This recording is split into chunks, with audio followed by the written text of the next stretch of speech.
Buongiorno e ben ritrovati con una nuova edizione del TG Flash di Noi Sicilia. In apertura accordo raggiunto a Roma tra governo e autotrasportatori, accolte le richieste della categoria che avevano protestato nei giorni scorsi nei porti siciliani. Dal MIT arrivano aperture su costi e sostegni al settore, con nuovi fondi e un canale diretto di confronto. Resta ora da verificare l'impatto concreto delle misure sul comparto.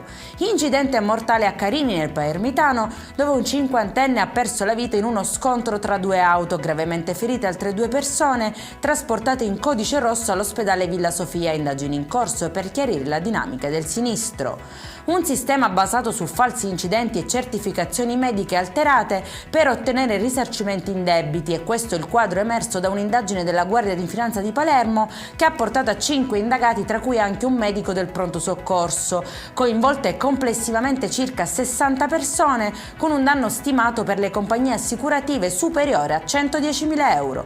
Dalle dirette Facebook alle manette, così è stato smantellato un sistema di vendita di merce contraffatta gestito sui social a Messina. Eseguite misure cautelari nei confronti di 7 persone accusate di aver creato un vero e proprio mercato illegale tra vendite online, consegne a domicilio e flussi di denaro sospetti. Sequestrata a Siracusa un'area da circa 500.000 euro destinata al rimessaggio nautico nell'ambito di un'indagine per bancarotta fraudolenta. Secondo gli inquirenti il bene sarebbe stato sottratto ai creditori da una società poi fallita con debiti superiori a 1,3 milioni di euro e anni di omissioni fiscali alle spalle. E in chiusura, fingendosi operatori della Croce Rossa per non destare sospetti, hanno tentato un furto in un appartamento a Catania, ma il piano è saltato grazie alla segnalazione di una residente e l'intervento della Polizia di Stato.